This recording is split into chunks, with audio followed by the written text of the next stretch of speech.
અમદાવાદના ચાંદખેડા વિસ્તારમાં દીપડો દેખાયાની ચર્ચા છે। વન વિભાગ ભૂમામાં દીપડાને શોધતું હતું અને ચાંદખેડામાં નજરે પડ્યો છે દીપડો। જુંડાલ ગરનાળા માધવ હોમ્સ નજીક દીપડો જોયાનો રાહદારીએ દાવ કર્યો છે। પ્રત્યક્ષદર્શીને શોધવા માટે વન વિભાગે કવાયત હાથ ધરી છે। ચાંદખેડામાં દીપડો દેખાયો હોવાની ચર્ચા છે। તસવીર આપ એબીપી અસ્મિતાની સ્ક્રીન ઉપર જોઈ રહ્યા છો। પહેલા જે સીસીટીવી ફૂટેજ છે તે ઘુમા વિસ્તારમાં સોસાયટીમાં દીપડો દેખાયો તેના સીસીટીવી।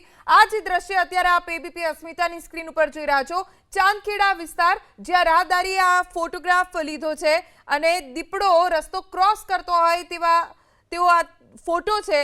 હાલ તો વન વિભાગ પ્રત્યક્ષદર્શીને શોધવા માટે કવાયત કરી રહ્યું છે।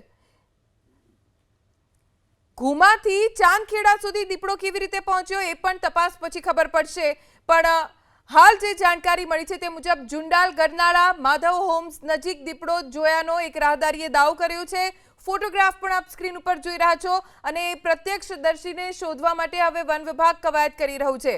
છેલ્લા 2 દિવસથી દીપડાની શોધખોળ થઈ રહી છે કે આ દીપડો આખરે ગયો ક્યાં હોઈ શકે છે। પણ હાલ જે જાણકારી મળી છે તે મુજબ ચર્ચા છે કે ચાંદખેડામાં દીપડો દેખાયો છે। વધુ જાણકારી અમારા સંવાદદાતા કુશાંક સોની પાસેથી પ્રાપ્ત કરીશું। કુશાંક, ચાંદખેડામાં દીપડો દેખાયાની ચર્ચા છે, શું વિગતો મળી રહી છે?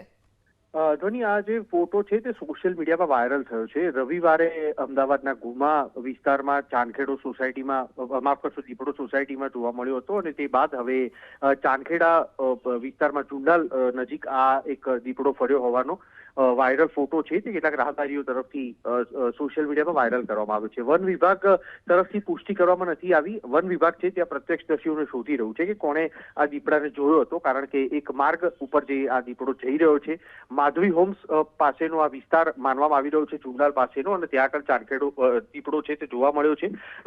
શક્યતા છે કારણ કે ગુમાથી ચાંદખેડાનું જે અંતર છે તે નજીવું અંતર છે અને તેવા સંજોગોમાં વીઆઈપી રોડ થઈને આ દીપડો ત્યાં આગળ પહોંચ્યો હોય તે પ્રકારની શક્યતાઓ નકારી શકાય નહીં। આવા સંજોગોમાં ગુમા વિસ્તારમાં જે પાંજરા મૂકી અને વન વિભાગ તરફથી જે છેલ્લા 2 દિવસથી કવાયત હાથ ધરવામાં આવી છે, શક્યતાઓ છે કે હવે ચાંદખેડા અને ઝુંડાલ આસપાસ જે હરિયાળી અને ખેતરાળ જગ્યા હોય ત્યાં આગળ વન વિભાગ તરફથી સર્ચ ઓપરેશન શરૂ કરવામાં આવે અને ખરેખર જે રીતના વાયરલ ફોટો સામે આવ્યો છે તે દિશામાં પણ તપાસ કરવામાં આવી શકે કે દીપડો જો આ વિસ્તારમાં આવ્યો હોય તો અહીંયાથી આગળ કઈ દિશામાં જઈ શકે તેમ છે। ધ્વની, કુશાંક, આભાર જાણકારી આપવા માટે।